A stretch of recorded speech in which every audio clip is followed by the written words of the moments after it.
My name is Aisha. I am a simple girl who grew up in a small town where everyone knew everyone, where the smell of fresh bread in the morning came from the neighbor's kitchen, and where children played in the streets until their mothers called them home. Our house was not big. It had thin walls, a small courtyard, and a roof that sometimes leaked when the rains were heavy. But inside that house lived something that no amount of money could ever purchase: warmth, laughter, and a love so deep it held us all together like roots beneath the earth. We were five children, two brothers, one younger sister, and me. Abba worked long hours every single day. His hands were rough, his shoes were worn, but his eyes always carried a quiet pride whenever he looked at us. And Amy, my mother, she was the heart of everything. She never needed much. She never asked for much, but she always gave everything. From her, I learned the most important lesson of my life. She said it so many times in so many ways, but the words never lost their meaning. Aisha, a woman's true beauty is not in her face or her clothes. It is in her dignity and her patience. Guard those two things and you will always hold your head high. I carried those words with me. I carry them still. When I was young, I was a dreamer. I would sit by the window on quiet afternoons and let my mind wander far away into the world of stories and dramas where love was soft and beautiful, where a husband looked at his wife like she was the only light in a dark room, where two people walked through life side by side, holding each other through every storm. I wanted that kind of love. A love built on gentleness, on protection, on being truly seen by another person. Those dreams stayed with me as I grew older. They grew with me, they deepened. And when I turned 22, those dreams were suddenly standing at my door because a marriage proposal arrived. Like every girl walking toward that moment, I felt two very different things at the same time. Hope and fear living together in the same chest. Because marriage is not just about a dress or a ceremony or a photograph. It is about two lives opening up and becoming one. Two strangers deciding to trust each other with everything, their time, their futures, their most private selves. And the thing I feared most was not the new house. It was not the new family or new responsibilities. It was something smaller and yet so enormous: the first night. The wedding day arrived before I was ready for it. From the earliest hours of the morning, our home became a different place. Relatives filled every room. The sound of women's wedding songs floated through the air. Children ran between legs. The kitchen never stopped making food. There was color everywhere, in the fabric, in the flowers, in the faces of the people who loved us. I was dressed in a deep red bridal outfit, heavy and beautiful, covered in golden embroidery that caught the light every time I moved. My hands were painted with intricate henna patterns. Jewelry rested on my neck, my wrists, my ears. From the outside, I was a bride, complete, prepared, glowing. But inside, I was still the same nervous Aisha, the same girl who once hid behind her mother's dupatta when strangers came to visit. The same girl whose heart beat too fast whenever something unknown was approaching. As relatives came to bless me one by one, their words washed over me, but my mind was somewhere else entirely. Cousins had whispered stories over the years. Some said the first night was painful. Some said it was awkward. Some laughed and made it sound like something from a film.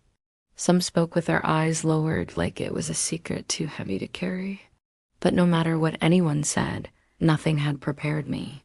Because how do you prepare for something you have never experienced, something no one explains clearly, something that lives only in whispered half-sentences? Then the nikah began. The Qazi recited the words. My name was spoken aloud in a room full of witnesses. I gave my consent, quietly, barely above a breath.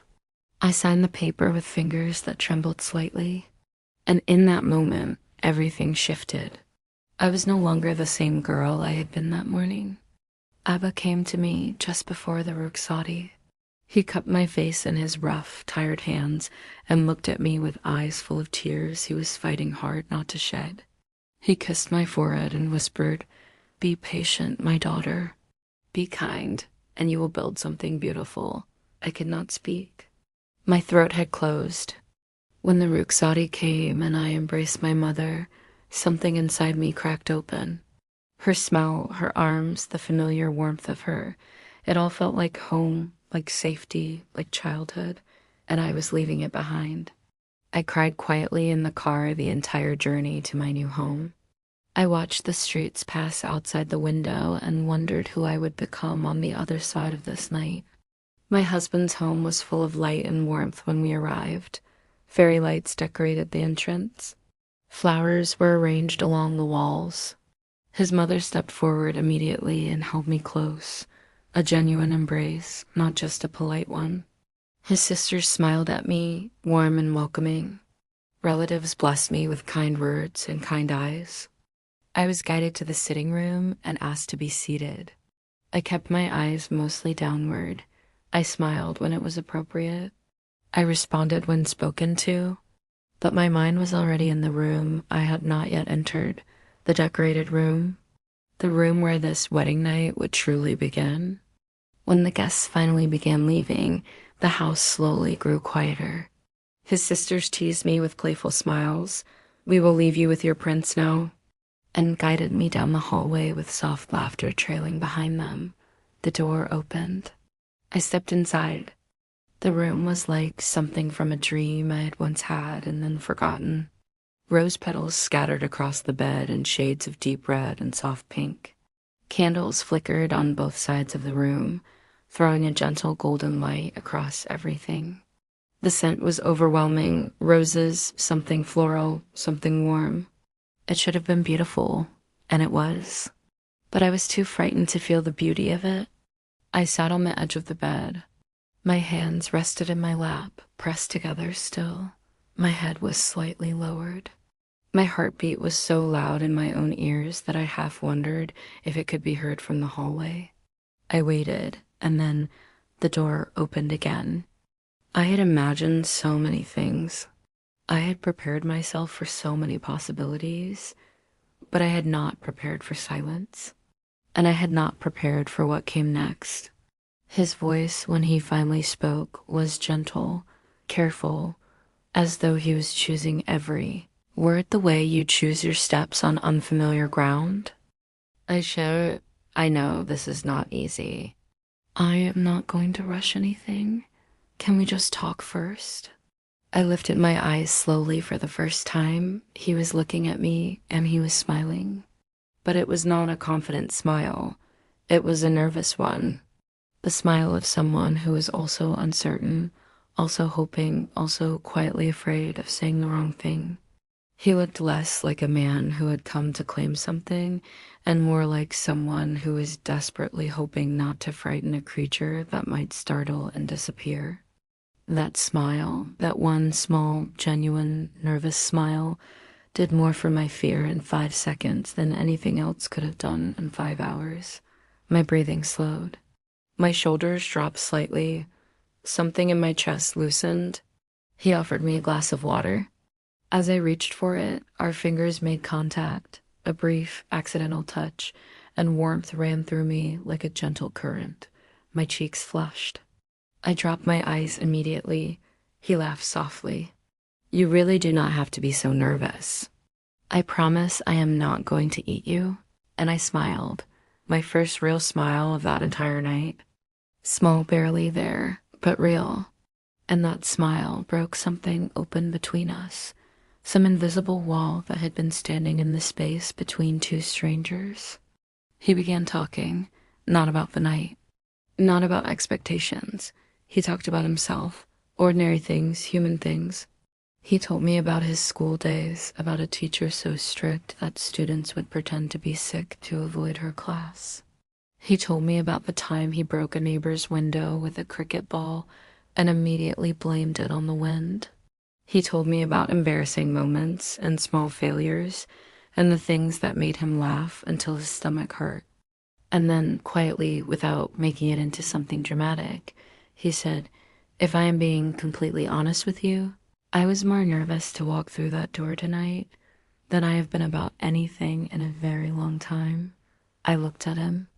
A man admitting fear, actual, genuine fear. On his wedding night, something about that honesty reached somewhere deep inside me and took the fear I had been holding for weeks and began, piece by piece, to dissolve it. The conversation kept moving. We talked about small things and slightly bigger things. The silence between sentences was no longer heavy. It was simply a pause, a breath, a space before the next word. Then he grew quiet. His eyes found mine and stayed there. He asked, very softly, the way you ask something you already know might be refused, "May I hold your hand?" I paused. My heart knocked against my ribs. And then I nodded, slowly, barely visible. He reached over and took my hand, not quickly, not firmly. He held it the way you hold something you are afraid of dropping. His hand was warm, steady, and then his thumb moved, just once, slowly, across the back of my hand. Such a small thing. Such an impossibly small thing. And yet it was the most intimate moment I had experienced in my entire life up to that point. My heart was racing, but the feeling was entirely different now. It was not panic. It was something gentler, warmer. Something I did not yet have a word for. He leaned slightly closer and said in a low, earnest voice, "Aisha, I mean this completely. I will not do anything tonight unless you are ready, not because I have to wait, but because I want you to feel safe with me. I want your trust, not just your presence." Tears came without warning. I did not understand them at first. Why was I crying? But then I understood. I was releasing everything I had been carrying, every frightening story I had heard, every worst case I had imagined, every possibility I had dreaded. It had all been sitting in my chest for weeks, and now, in this one unexpected moment of pure kindness, it was finally allowed to leave. He reached up and wiped my tears with his fingers. His touch was careful, unhurried. There was nothing demanding in it. Only care. Only a man choosing softness over everything else he could have chosen. Then he leaned forward and pressed a long, slow kiss to my forehead. I closed my eyes. He whispered against my hair, "We have the rest of our lives, Aisha. Tonight does not need to be about pressure. Let it just be about us." We lay down side by side. My head found its way to his chest as though it had always known to go there. I could hear his heartbeat beneath my ear, slow, strong, completely steady, like an anchor, like something solid in the middle of everything uncertain. He kissed my hair. He ran his fingers gently along my arm. He spoke quiet, small words that asked nothing and offered everything. And when he finally leaned down to kiss me, I did not pull away. I did not turn my face. I let it happen, freely, willingly, because I trusted him, because I felt ready, because he had given me the space to arrive at that moment on my own. The kiss was slow, a little awkward, a little shy on both sides, but it was completely real, and real is always more beautiful than perfect. That night was never about the body alone. It was about two people who were strangers in the morning and something more by midnight. Two souls taking the very first careful steps of a journey that neither of them fully understood yet, but both of them wanted to walk. The first light of morning came quietly through the curtains. I woke slowly, the way you wake when you have slept deeply and peacefully for the first time in a long while. For a few disoriented seconds, I looked at the ceiling and did not know where I was. Then I felt the weight of his arm across me, warm, easy, completely natural, and I remembered I was a wife. This was my first morning as someone's wife. I turned my head slowly and looked at him. He was still asleep. His face was calm, unguarded, the face of a person who feels safe enough to truly rest. I watched him for a long moment. I had never studied a man's face so closely before. He looked like someone who had never meant anyone any harm. He looked gentle, even in sleep. A wave of gratitude moved through me, not the performative kind, not the kind you feel because you are supposed to. The real kind. The kind that sits quietly in your chest and simply says, "Thank you. Thank you for not rushing. Thank you for choosing kindness. Thank you for giving me love when you could have given me something else entirely." I got up carefully, trying not to disturb him, and stood in front of the mirror. My hair was loose and slightly tangled. My makeup had faded completely. My eyes were soft with sleep. I looked nothing like the polished bride from the night before, but I felt different, older in the best possible way. More myself, somehow not less. A sleepy voice came from behind me, low and playful. "Where exactly are you escaping to this early, Mrs. Aisha?" I spun around, heat rushing to my face. I was not escaping, he was already smiling, rubbing the sleep from his eyes. "Then come back. Do not leave me alone on our very first morning." I walked back. I sat beside him. He took my hand and kissed it, unhurried, completely sincere, and said, "Aisha, last night you gave me your trust. I am going to spend the rest of my life making sure that was the right decision." I cannot respond. I simply lowered my eyes and let the tears fall quietly. The first week was a parade of relatives, rituals, endless cups of tea, and the same questions repeated by everyone who walked through the door. "How is he treating you, Betty? Are you settling in well? Is everything good?" I smiled and answered the way a new bride is expected to answer. But how could I explain what was actually happening? How do you put into words the small invisible things? The way he would find my hand under the table when I was overwhelmed in a crowd. The way he noticed when I was tired before I said a word. The way he looked at me sometimes, not possessively, not hungrily, but with a quiet, steady appreciation, like he genuinely could not believe his good fortune. You cannot explain those things. You simply carry them. The nights were ours alone, and slowly those nights became their own kind of education. About a week after the wedding, we sat together on the balcony. It was a cool night, perfectly still. Stars were scattered across the sky. The scent of jasmine drifted up from somewhere below. He asked me quietly, with real curiosity in his voice, "Do you feel comfortable with me now?" Honestly, I thought before answering. And then I said honestly, yes, more than before. Much more. Something in his expression shifted, a warmth, a relief. He moved a little closer. "Then let me love you more tonight, not just gently, deeply." This time there was no fear, not even a shadow of it. What I felt instead was curiosity, anticipation, and above everything else, trust. A trust that had been built slowly, carefully, one small, honest moment at a time.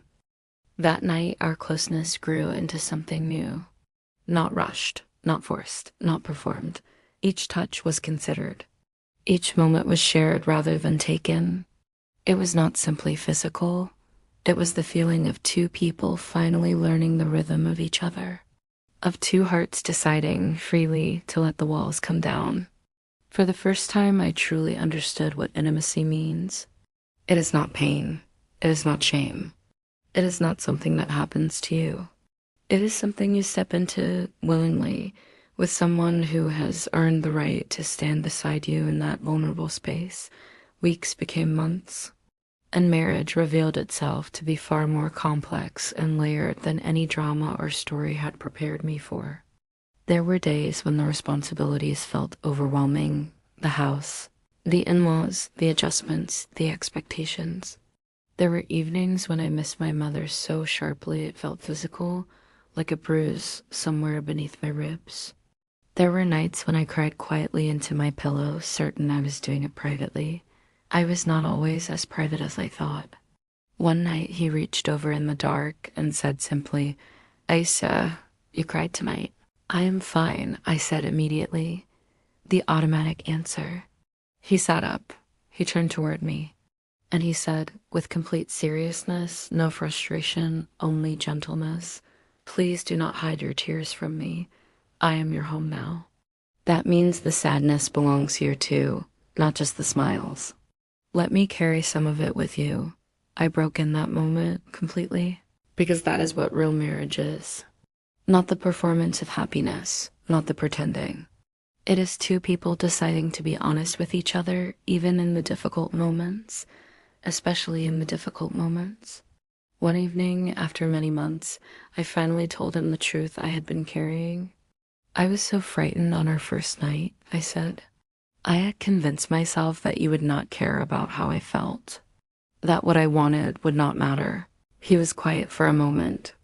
Then he looked at me steadily and said, "A husband who does not consider his wife's feelings is not a man. He is simply someone satisfying himself. Real love is not about what you can take. It is about what you can give: patience, respect, care. I did not marry you to possess you. I married you so we could walk through this life as equals, as partners." I closed my eyes. I let those words travel through me slowly, the way warm water travels through cold hands. And that was the moment, not the wedding night, not the first kiss, not the ceremony. That was the exact moment I fell in love with him completely. Not because he was my husband, not because tradition asked me to, but because he had done the slow, patient, consistent work of earning it. Later that same night, we talked for hours. He asked me about my childhood, my favorite foods, the games I played with cousins, the silly things that made me laugh until I could not breathe. I told him stories I had never told anyone. He laughed at all the right moments. And then he told me his own, the strict teacher everyone feared, the cricket ball and the broken window, the elaborate excuse he had constructed at 7 years old and somehow gotten away with. We laughed together in the dark, in the warmth of a room that had become our own, and the laughter felt like something being built, a bridge, plank by plank, between two people who had started as strangers. There were no more uncomfortable silences. There were only pauses between people who had learned to feel comfortable in each other's quiet. He took my hand again, and this time I did not lower my eyes. I looked at him, fully, openly, without any of the shyness I had worn like armor in the early weeks. He kissed my hand and said, "Aisha, I promise you this. Whatever tears fall, I will wipe them. Whatever smile disappears, I will find a way to bring it back. You are my wife, yes, but more than that, you are my equal, my companion. You are the person I chose, and I will keep choosing you every single day." The tears that came this time were not the tears of a frightened bride. They were the tears of a woman who felt, for the first time, completely, entirely safe. I rested my head on his chest. His heartbeat was steady beneath my ear, slow and sure and absolutely unwavering. Sleep came gently. Life after that was not always smooth. We disagreed. We had difficult days. We had stretches of silence that needed working through. We made mistakes, both of us, and had to learn how to apologize properly, how to forgive sincerely, how to return to each other after distance. But the lesson of that first night never left me. Love does not begin with desire. It does not begin with passion or excitement or electricity. Love begins with respect. And when respect is present, when two people choose to see each other, protect each other, and tell each other the truth, even when it is uncomfortable, love does not weaken with time. It deepens. It quietly becomes something immovable. Now, when I sit on the balcony in the evenings and look up at the sky, I feel something that takes a moment to name.